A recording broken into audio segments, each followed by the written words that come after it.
Hello, guys. Before we begin this podcast, I want you to think about this for a second. First serious attempt, the first mains and sociology preparation started only after prelims and still cracked UPSC with 239 marks in sociology.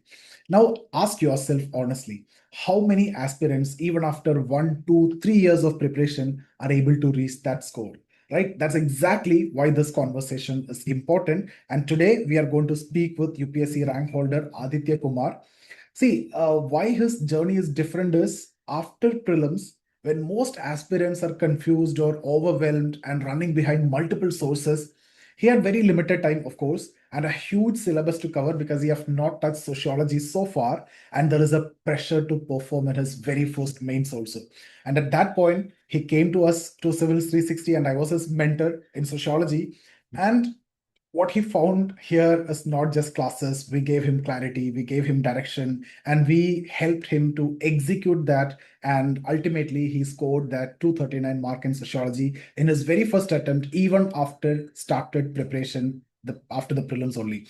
So, in fact, if I want to put it in his own words, what he said is the sessions helped him understand topics in one go without wasting time. And he learned how to interlink thinkers, structure answers, and meet the exact demand of the question. And most importantly, he also told that these lessons and these sessions and the mentorship sessions were a savior in the short span of time. So in this podcast, if you see, it's not just about his journey. This is a lesson for every aspirant who currently feel that I started late, I don't have enough time, or the optional is too vast. Because what he has done, that proves one thing very clearly. It's not about how much time you have, it's about the direction you get in that time, right? So watch this conversation carefully, and this might completely change how you approach sociology and your UPSC preparation also. So let's begin. Aditya, first of all, congratulations for cracking UPSC. Thank you so much, sir. So how do you feel now? So it's a feeling of relief, I would say, although not very much satisfied with the rank. So I'll be appearing again. But yeah, it's a feeling of relief that I'm not any more unemployed now. So, can you tell us about your background? Where are you from, and your educational background? What you are doing? Whether you are working background? Can Yeah, you can you tell us? sure, sir. So basically, I'm from UP, Uttar Pradesh, district known as Etawah. I belong there. Initial schooling and till class 12th, I completed from there itself. Then I moved for my engineering in Jaipur, and I did BTech in electrical engineering. I passed out in 2022, and I was campus placed and in an IT firm. So I worked for a year and a half over there. Then I resigned from my job in 2024, and then I started preparing wholeheartedly for UPSC. And after that, luckily, I got selected in state PCS pre as well. And then I prepared it for mains, and that too qualified. So now I qualified two exams, UPSC and UPBCS, in a single year. So that gives a relief. That's a big achievement that you qualified both state PCS and UPSC in the same year. Yeah, yes, sir. So, Aditya, it's good that you have cracked both state PCS and UPSC also, both in the same year. So, tell us what changed this year? Last year, you couldn't clear the prelims. This year, you cracked mains and interview. You cracked the state PCS also. Mhm. So, what the approach changed and how you managed to crack both, or how you managed to crack UPSC in the second attempt itself? What's the difference between first and the second attempt? Enough for my first attempt, and I wasn't even aware about like how UPSC works.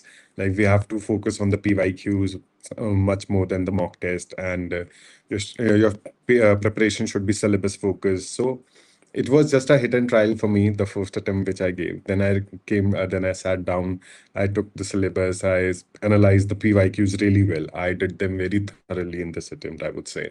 I recognized the patterns that worked for prelims specifically, and then the areas from which mains questions are specifically targeted, what approach you should follow while analyzing your mocks, like the mistakes which you are committing. So I skipped all those essential parts in my first attempt, I would say, which I later realized in my second attempt, which are necessary to be done. And so this was a major change which I took, like working on the PYQs and analyzing what all mistakes I'm doing. In fact, it is one of the same mistake that many aspirant do in the initial attempt, right? First attempt. And actually people struggle with where do I start with? So Yes. what you want to tell to those aspirants who are struggling with from where do I start with? How did you structure your preparation in the second attempt? Yes. So first of all, I completed my basic books, which are for polity, economy, and the history, all the basic books which are there. I supplemented them with those lectures which you can find online from YouTube, wherever you find any sort of confusion. And one thing which I made sure was that no topic should be left out in which I don't have the conceptual clarity. Like I shouldn't just go and brush up the topics. I should have complete understanding if I'm investing my time in it. I should have a broader aspects of horizon of its understanding, and I should get that conceptual clarity so that I can replicate it in my examination at any sorts. So that I made sure that whatever I'm studying, that should be crystal clear in my mind. And that's when all the toppers say that you have to do your basics right. This is what, when you do your basics right, that you should have a hold and your mastery over your basic topics. After that, you can start off with the current affairs. Like I would suggest one thing to all the new aspirants: don't rush after current affairs a lot. Do your static first. That is the main thing which will get you through the prelims, mains, and interview as well. You can supplement it at a later stage with your yearly compilation, monthly magazines, and there are multiple sort of things which coachings and institutes provide us. So you don't have to invest your own personal time figuring out multiple newspapers in your initial attempt, covering 2 to 3 newspapers. Don't waste your time in that. Do your basics books completely well, and that should be enough. And one more thing, along when you are reading along with those chapters, make sure that you do the PYQs really well. You do them, you practice them, you look over each and every option really well, you make notes out of them, and you get a good grasp from which topic, what sort of questions UPSC generally asks. What I have realized is UPSC has this habit of asking questions from a particular topic only. They tend to repeat that thing. There are certain favorites of UPSC, which I've realized. So you need to recognize what are those specific parts that you will get to know when you analyze those PYQs. Okay, Aditya, you mentioned that you started wholeheartedly after 2024, right? After Yes. resigning. So Yes. after that, what was your daily routine? How did you balance your prelims and mains and then your optional? Optional, by the way, you started after the prelims, but how prelims and mains you balanced? So first of all, there's one thing as you mentioned about my optional. So I would just like to mention, I earlier, because that would help the new aspirants as well, that when you're deciding your optional at the first instance, take your complete time. Don't rush through it, because I made that mistake. I initially thought I would go with public administration as my optional. I studied it for at least 4 to 5 months, and then I realized I'm not getting an interest in that particular subject. And then I thought I should study sociology. So I wasted those 4 5 months. I won't say wasted, yeah, they somehow got utilized in GS part. But still, sit down at least whatever options you have selected, take your complete time, and then select it. Have this clarity that you can sustain that subject, because sometimes it's happened that you are not fortunate enough to clear it in the first attempt, second attempt, or third attempt itself. So you have to carry your optional for at least 3 to 4 years. So select that optional which you can really give that much amount of time and you don't get bored of that subject. And so coming back to your first question again, what was my day looking like? So, sir, I initially began with those basic books. I started with polity, and I used to make my study slots. Like I'll study for 4 hours, like polity. I used to do 2 subjects in a day, and one subject which wasn't having that much weightage. I won't say that much weightage, but that was easier to understand. Like I would say environment. So I used to balance it, like once with polity with environment, or when I'm doing economy, then I would do it with IR or these sort of things. And simultaneously, when I was done with at least one reading of all the basic subjects, I started with my mains prep as well, because that's quite necessary when you do it. So I started writing a few answers. I used to glance through the essays of Topper and the ethics copies, and that really helps. You get to know how you can structure your answers, because I didn't join any formal offline coaching, so I didn't had any peer group with me. So toppers copy, that really helps. So I would suggest every aspirant, whenever you complete your basic syllabus one, just glance through those copies so that you can understand how really UPSC requires you to answer the questions. Okay, Aditya, what will be the three, four resources that any aspirant should always can rely upon? So for GS, Yes, like polity, this subject, this is a book that I follow, or history, this is like spectrum. Like, what are the four, three or four resources that you always relied on? so the books were common, like which of every topper use, every aspirant use. For polity, Lakshmikant; for modern history, Spectrum; for economy, I used Vivek Singh sir's book, and so these are all those basic books. I didn't use any fancy book for it. Yeah, but I used YouTube extensively to understand the topics from wherever channels I could get help from. I used extensively YouTube to understand wherever I found any difficulty to understand the topic. So that was a savior for me, I would say. And those books and the resources were quite common, which everyone uses. Okay, you already gave a mention about sociology, how to start with and everything. But can you just tell me with more specific to sociology, if someone want to start UPSC preparation, right? Mhm. This is the most important challenge. This is the most Yes, sir. toughest decision that you have to take, whether to choose this optional or that optional. Sometimes I go with the toppers. So why did you choose sociology as optional? So, sir, as I've mentioned, I selected PubAd initially, but then I found that it isn't finding me much of interest. Then I realized when I was studying GS. So in GS1, there is the part of society, which I didn't studied any time before in my life. That was the first time when I stumbled upon it. And somehow I found it very interesting. Like it linked to the grassroots realities of life. And I really found it that this is something which I can connect to and which gives me the prior motivation to working towards the society and coming into civil services.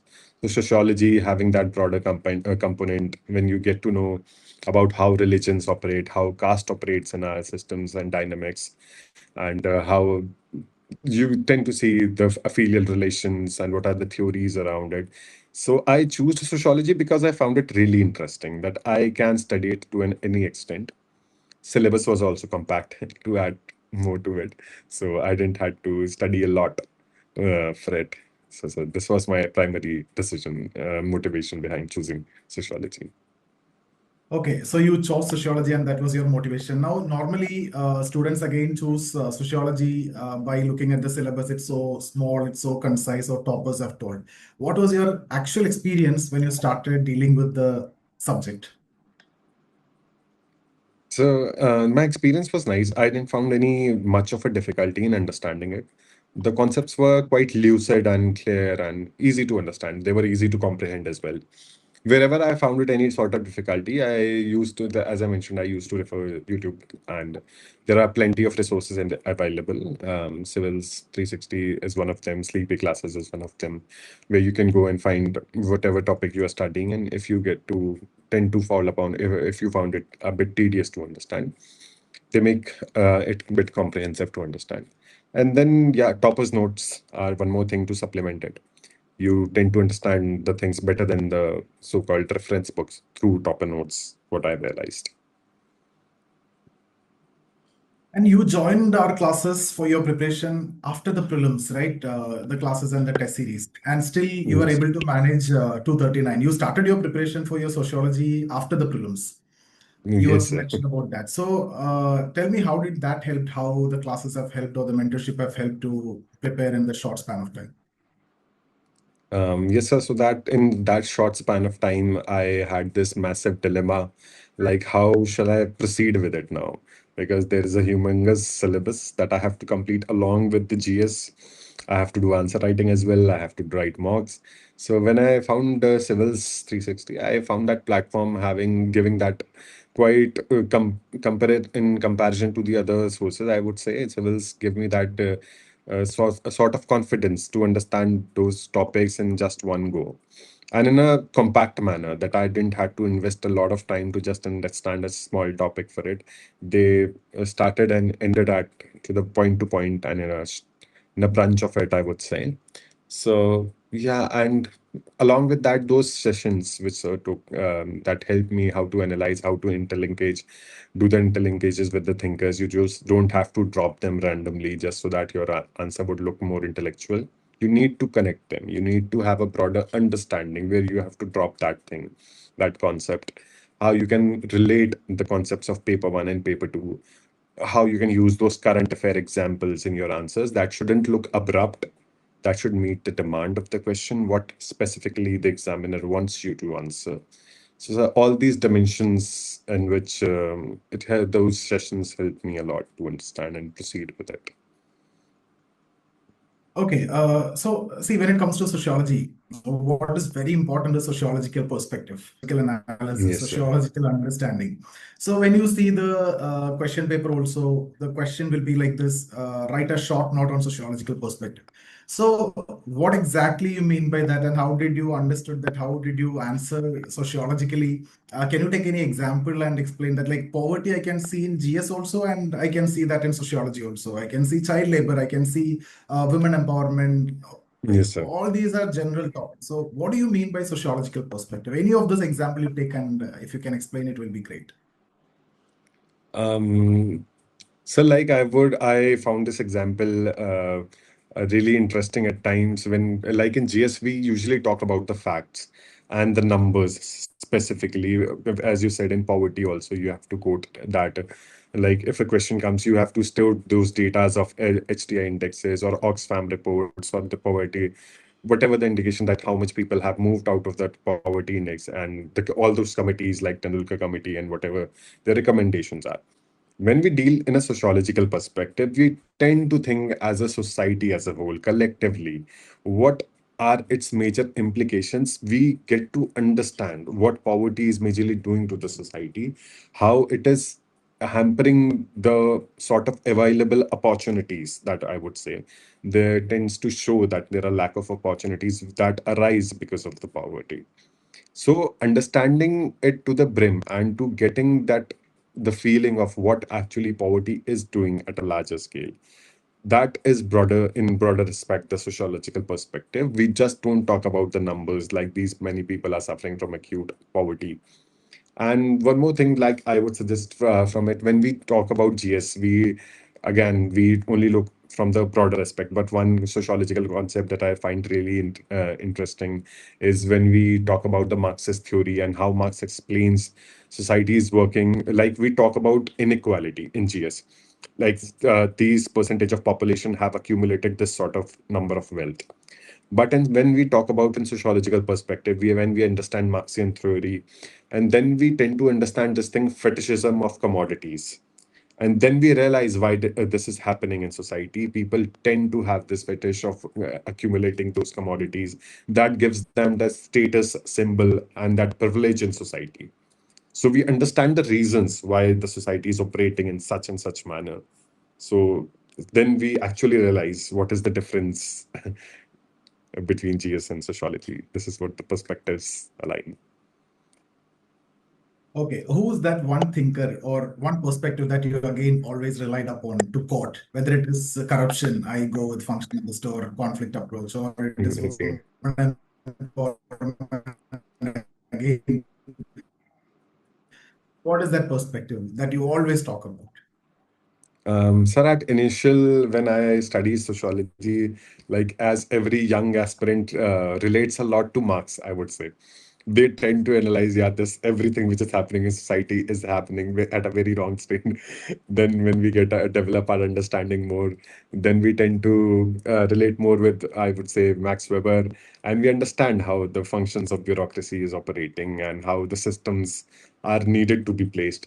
So yeah, sir, I would say Weber was a thinker which I used not only in sociology. I used his concepts to answer my ethics questions as well. I used them in GS2 as well. So Weber was one which I relied on. Okay, it is always safe to say Weber also, right? Yes, Okay, sir. so one more thing that many students actually choose sociology very randomly. So, what should someone seriously think about before choosing sociology, before coming to sociology? So as I have seen personally myself also. In main center, sociology was that mains optional, which had the maximum number of students appearing from one sector center. So every student gives a thought to choosing sociology because it is interesting, yeah. But I would suggest one of my advice would be you should read the syllabus once, and you should understand that are you able to sustain it for a longer time, and are you able to really dive in deep those concepts? Because at times, what I've realized, my friends also say that they tend to stick upon a score in mains, especially, and they don't realize what are they doing wrong in their papers. Like they are studying everything, they have referred multiple books, they have studied Harlamos, IGNU material, everything, but still they are not able to score more. So you need to realize this. Are your answer writing skills are relatable to the subject dimensions? Can you really have that conceptual thing to you so that you can present that originality in your answers? It shouldn't look like just you have copy pasted those textbook things and you have quoted a lot number of thinkers just to sound those intellect, to give that intellect perspective to your answers. You should have that broader conceptual understanding in your answer. So you should take down the syllabus at once. You should read it, and then you should have that feeling. Yeah, I can bring originality to my answers after looking at syllabus. Okay, now coming to our association, your association with me and Civil 360, how the regular answer writing and evaluation and mentorship helped you?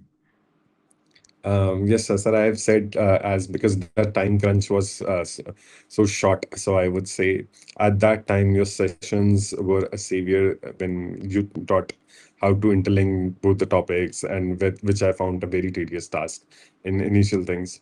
And then how did you explain, like how do you actually meet the demand of questions? It's not just that a topic is mentioned in the question line and you can start writing about it. It's when you realize what actually is being asked in the question and then you write upon it. So, sir, I would say, yeah, I didn't score up to that mark, but I would say those 2 months I was able to score these many marks. It was all because of those sessions which I attended with you, and your guidance and those mentorship sessions when and at the last when you took also those current affairs sessions, how we can make our answers more original, more compact, and how we can relate it to the current dynamics so that it sounds appealing to the examiner. So yeah, it was a much savior in that short span of time. Okay, Aditya. Now, if someone is starting their UPSC preparation today, what would be your three pieces of advice? My first piece of advice would be that make your plan B a bit clear before entering into this, because a sense of security gives you a much more confidence that so that because this luck also plays a major role in this examination. Sometimes after all your efforts things don't turn out in your favor. So if you have a plan B ready, so that would give you a much more confidence and also a sense of security that if not this then what, you won't have that question. My second piece of advice would be when you are entering this preparation, enter it wholeheartedly. Leave everything behind.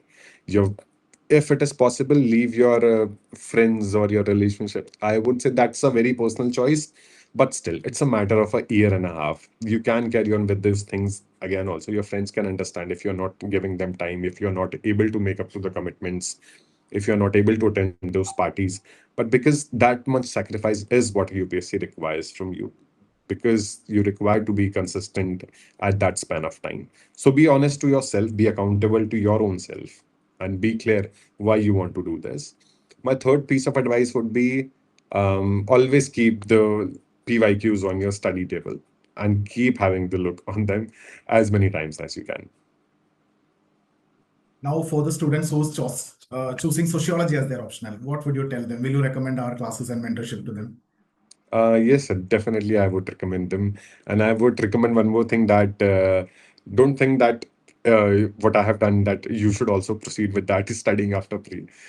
Give it as much time as it requires. Study at least 3, 4 months. And so classes would be absolutely that, that the torch bearer in your preparation and the guiding light. So yeah, you can completely trust SIR's initiatives, those mentorship sessions. And yeah, all the best. That's Thank you so much, Aditya. All the best. Thank you so So much, sir. this year, once the prelims is over, then we again focus on sociology. Yes, Let's sir. do more. This time we can improve and get that IAS. Sure, sir. I hope so. This Okay. happens. Yes, sir. Thank you, Aditya. Thank you so much. All the best for Thank you, future. sir. See you Thank you again. so much. Yeah, sir. Sure.